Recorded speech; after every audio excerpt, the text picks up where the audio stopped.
Hi, everybody. My name is Dr. Kristen Drexler. I'm an associate professor of space studies and earth sciences at American Public University System. It is a pleasure to be here with you. So honored to be part of the 19th International Conference on Environmental, Cultural, Economic, and Social Sustainability. And I hope that the presentation I am providing for you today is a great match for this conference. I think it is. The title of the study I'll be presenting is called A Community Capitals Approach of Climate Adaptation to Traditional Milpa Farming Practices in Mayan Communities of Southern Belize. This is a recent study. I have several publications on different aspects of this larger study. So what we focus on this study in this presentation is the community capitals aspect of climate adaptations and increasing climate smart adaptations to the traditional Milpa system. So let's continue. So the agenda for today is that I want to first discuss the community capitals framework. It's a very amazing framework. I'll give you some background on that, as well as background on the Milpa farming system of Belize and the climate change and food insecurity issues, particularly in the Milpa farming system in southern Belize. And then we get into the study of increasing climate smart agriculture in traditional Milpa practices, perceived barriers for increasing those practices. So we look at 4 key capital barriers, and then at the end, a few recommendations for government action.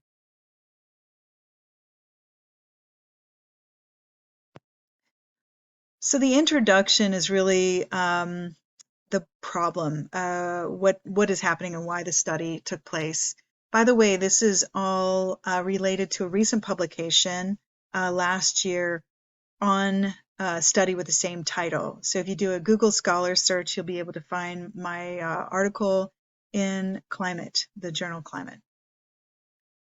Climate change adversely and disproportionately impacts rural poor farmers, particularly for this study, the Maya Milpa farmers in Belize, which exacerbates their food and livelihood insecurity. So it's important to know that for centuries, the Milpa farming system has been sustainable. However, in the past 50 years, due to accelerating climate change impacts, the Milpa has become less reliable.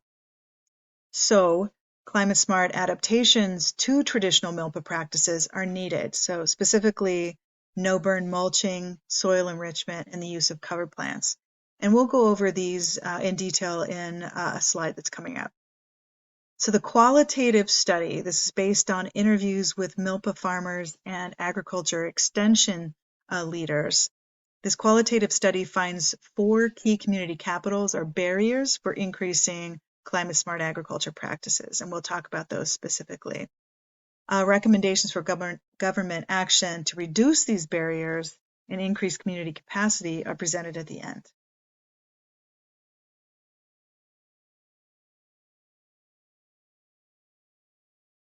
So first, I'd like to talk about the community capitals framework. This is a very interesting framework. It's multidisciplinary. I love the fact that it's asset-oriented. It's not deficit thinking, it's asset thinking. So it's an asset-oriented lens to identify barriers and conduits for increasing climate-smart agriculture practices. The diagram on the left is from the architect of Community Capitals Framework, Dr. Cornelia Flora. You can see the multifactorial or multidisciplinary capitals or factors that she developed. She's looking at the idea here. We're looking at social capital, political capital, financial capital, built, natural, cultural, and human capital. All of these capitals working together can form a strong socio-ecological system. If you have one that is failing, one that is struggling, by having interventions to lift that one up, you lift the entire system up. That's the idea of community capitals. I've adapted that a little bit for this study. We are looking at human capacity capital, knowledge, skills, capacities, abilities, security. We also look at social capital. That's the same as Dr. Flores. Natural capital is the same, natural environment, etc. Infrastructure capital, just really rename that from built capital to infrastructure capital, telecommunications, electricity, things of that sort. Governance, instead of political capital, the governance and justice, so including social justice aspects, governance, government rights, access. Financial capital, that's the same as Dr. Flores' model, and cultural capital, also similar. All of these working together form the community capitals. If they're all sturdy, have integrity, and are lifted together, you have a strong socio-ecological system, and that's good for communities. Particularly the communities of the Milpa farming system in Belize. So what is the Milpa farming system in Belize? Well, traditionally, this is a Mayan farming system. It's a small scale, shifting cultivation system of polycrops, so multiple types of crops, and it's used for small markets and subsistence primarily. The traditional practices in a milpa include slash and burn, slash and mulch, nutrient enrichment, and cover plants. The milpa is part of the Maya culture, tradition, identity, and ceremony. So as well as it's part of the livelihood, the food production, food security, food sovereignty, and the fact that this sort of integrates a socio-ecological connection and climate resilience and a sense of community, all of this together is rooted in the milpa. So it's an extremely important, fundamental, foundational aspect of Maya life. And it's been a sustainable system for centuries until the last 50 years due to climate and other socio-ecological changes such as degradation, drought, poverty, market changes, immigration, and population fluxes. So all of those things combined, we're looking particularly at climate change and climate change acceleration impacts to Milpa in this study. So climate change vulnerability and food and livelihood insecurity. So when I say we're just looking at the climate change impacts of the study, of course, that's part of the socio-ecological system of which community capitals is part of. So any sort of changes and fluxes of the natural environment or the built environment, the economic environment, the social environment, all of these capitals have a play. They are linked. You can't look at one without looking at all of them if you want the whole system to thrive.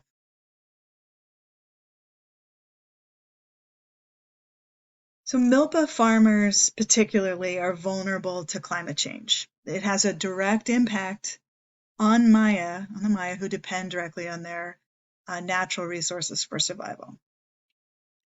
In a study, I interviewed milpa farmers about climate change, perceived climate change impacts, and their responses included that they have witnessed intensifying storms and frequency, offset seasonality, so an unpredictable rainy season, for example, intensifying drought, temperatures and sun exposure, soil erosion, land degradation, increased pest and crop diseases, declining markets, and declining crop reliability. All of these are part of realized and perceived climate change impacts upon Maya milpa farming communities. Climate change generally adversely and disproportionately impacts them. It creates a higher risk for food and livelihood insecurity. And because they're part of the socio-ecological system and not apart from it, these impacts also impact health, culture, poverty, and a number of other factors. It's a multidisciplinary scope, scale, and cycle. So as such, our solutions need to be multidisciplinary on scope, scale, and cycle as well. So some interventions related to this are increasing climate-smart agriculture in traditional milpa practices.